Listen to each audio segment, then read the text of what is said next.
4 महीने तक वो चिट्ठी पड़ी रही, कोई जवाब नहीं दिया, उनको जहाज़ नहीं दिए। फिर वो सड़क से आए, फिर वो सैनिटाइज नहीं हुआ था रूट।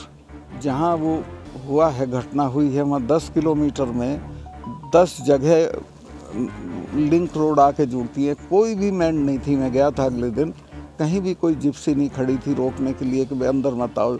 नियम ये है कि जब ये चला जाता है कारवां, तब लोग सड़क में घुसते हैं।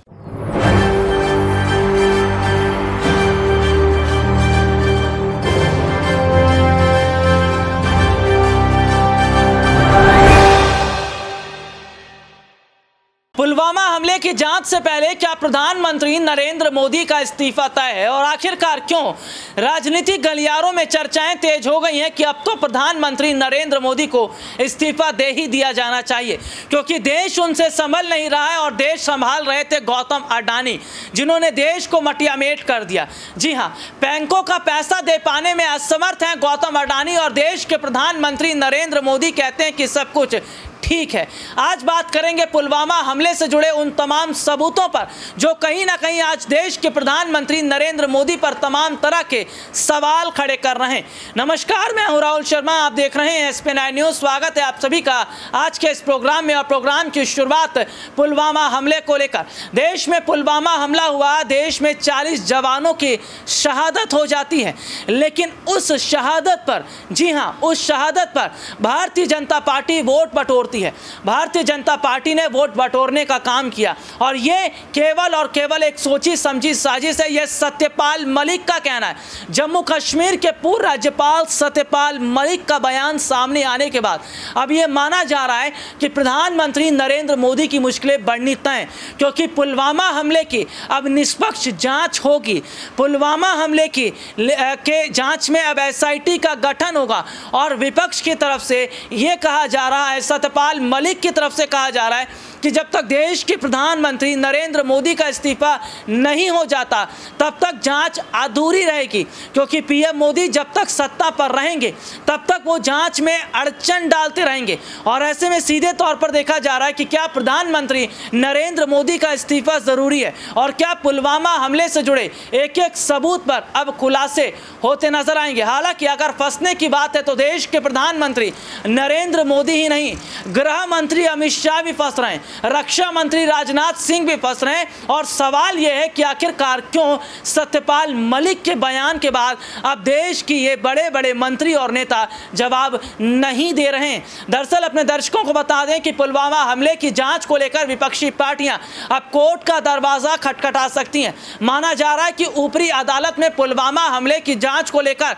पिटीशन दाखिल की जाएगी, जिसमें सीधे तौर पर यह पूछा जा रहा है और यह कहा भी जाएगा कि आखिरकार जब सत्यपाल मलिक ने इतने बड़े खुलासे कर दिए उसके बावजूद भी मोदी सरकार के खिलाफ जांच कमेटी क्यों नहीं बैठ रही है। और मोदी सरकार के खिलाफ जांच कमेटी नहीं बैठ रही है तो सीधे सीधे तौर पर माना जाए कि सत्ता में बाबूजी मौजूद हैं, इसीलिए उनके खिलाफ एजेंसियां क्या ऊपर के लोग भी काम करने से डरते नजर आ रहे हैं। दरअसल इस वक्त ये देखा जा रहा है कि पुलवामा हमले की जांच को लेकर जो शहीद हुए जवान, उनके परिजन भी आने वाले वक्त में अब सड़कों पर उतरने की तैयारी कर रहे हैं। आने वाले वक्त में धरना प्रदर्शन की चेतावनी दी जा रही है। कहा जा रहा है कि जंतर मंतर पर एक और प्रदर्शन होगा और वो प्रदर्शन होगा मोदी सरकार के खिलाफ, क्योंकि देश के प्रधानमंत्री नरेंद्र मोदी ने 2014 के बाद से देश की जनता को जिस तरीके से गुमराह करने का काम किया, देश की जनता को जिस तरीके से बर्बाद करने का काम किया, उसके बाद माना जा रहा है कि आने वाले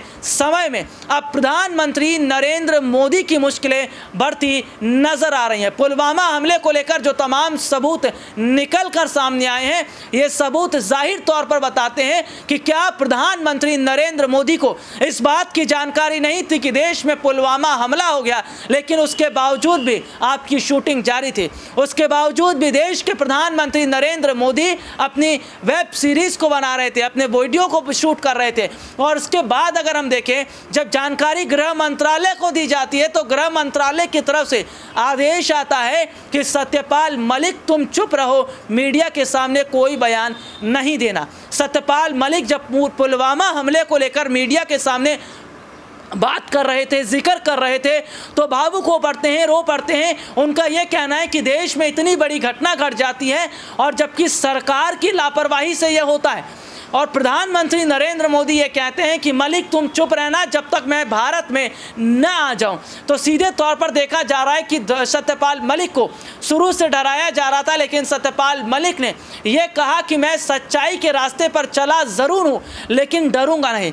पद से उन्होंने इस्तीफा दिया। और सत्यपाल मलिक अगर हम बात करें तो तमाम जिम्मेदारियों से अलग हटने के बाद अब तमाम जो बातें सत्यपाल मलिक कर रहे हैं, उसके बाद मोदी सरकार पसीने पोंछ रही है क्योंकि चुनाव सर पर है। साल 2024 के लोकसभा चुनाव से पहले पुलवामा हमला ही नहीं, ऐसे बहुत सारे मुद्दे हैं जिस पर सत्यपाल मलिक ने खुलासा करके न सिर्फ आरएसएस की नींद उड़ा दी है, बल्कि यह भी देखा जा रहा है कि भारतीय जनता पार्टी के नेता आज पसीने पोंछ रहे हैं। पसीने पोंछे भी ना, क्यों ना, क्योंकि जिस तरीके से सत्यपाल मलिक का खुलासा हुआ है, ऐसे में विपक्षी पार्टियों का समर्थन मलिक को तो खूब मिल रहा है, लेकिन देश की जनता भी कह रही है कि अगर मलिक कह रहे हैं तो जांच तो होनी चाहिए। कांग्रेस पार्टी तो खुलकर कह रही है कि ये वो IT cell, Bharatiya Janata party के आईटी सेल वाले वो 2-2 रुपए वाले नेता नहीं है जो आए दिन ट्वीट कर देते हैं और कुछ भी बोल देते हैं। सत्यपाल मलिक में उन 2 रुपए आईटी सेल वाले नेताओं में बहुत ज़मीन आसमान का फ़र्क है, इसलिए सत्यपाल मलिक को गंभीरता से लिया जाना चाहिए। दरअसल देखा जा रहा है कि देश में ऐसे बहुत सारे मुद्दे उठे हैं जिस पर सरकार को बचाया गया। प्रधानमंत्री नरेंद्र मोदी की फर्जी डिग्री का मुद्दा भी उठता है, लेकिन चुनाव आयोग उस पर संज्ञान नहीं लेता।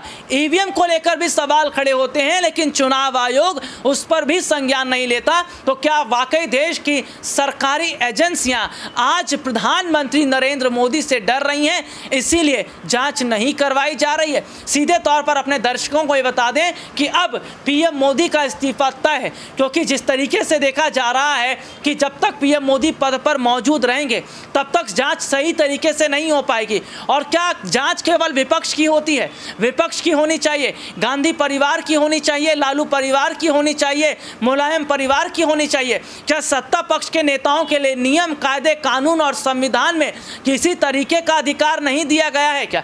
और ये मेरा सीधा सवाल जनता से ही रहेगा, मेरे दर्शकों से रहेगा कि जांच क्या प्रधानमंत्री नरेंद्र मोदी की नहीं होनी चाहिए? क्या पुलवामा हमले की निष्पक्ष जांच नहीं होनी चाहिए? और क्या वाकई अगर पीएम मोदी सत्ता में बने रहते हैं तो पुलवामा हमले की निष्पक्ष जांच नहीं हो पाएगी, इसलिए उनका इस्तीफा देना जरूरी है? इस पर आपको क्या लगता है? आप लोग कमेंट करके जरूर बताइएगा हमारे इस प्रोग्राम में। और लगातार हम ये देख रहे हैं कि आज देश की जनता भी कह रही है कि देश के प्रधानमंत्री सत्ता पर भले ही हैं, लेकिन देश के लिए कोई काम किया ही नहीं है। और जब देश के लिए कोई काम किया ही नहीं है तो ऐसे में पीएम कुर्सी पर बैठकर फिर करना ही क्या? तो सीधे तौर पर देखा जा रहा है कि क्या वाकई देश के प्रधानमंत्री नरेंद्र मोदी का 2024 से पहले इस्तीफा हो जाता है तो क्या ये भाजपाइयों के लिए एक बहुत बड़ी शॉकिंग खबर नहीं होगी? भारतीय जनता पार्टी के लिए ये बहुत दुख वाली बात नहीं रहेगी? और पीएम मोदी की फर्जी डिग्री का मुद्दा तो चल ही रहा है, जिस पर चुनाव आयोग कभी भी जो है फैसला कर सकता है, ऐसे सूत्रों से जानकारी मिली है। लेकिन क्या अब नए मामले में पीएम मोदी के इस्तीफे को लेकर जो बात उठ रही है, उन्हें खुद ब खुद इस्तीफा देते हुए देश की जनता से माफ़ी मांगना चाहिए? आज के लिए इतना ही, आपसे फिर दोबारा मुलाकात होगी, तब तक के लिए इजाज़त दीजिए, नमस्कार।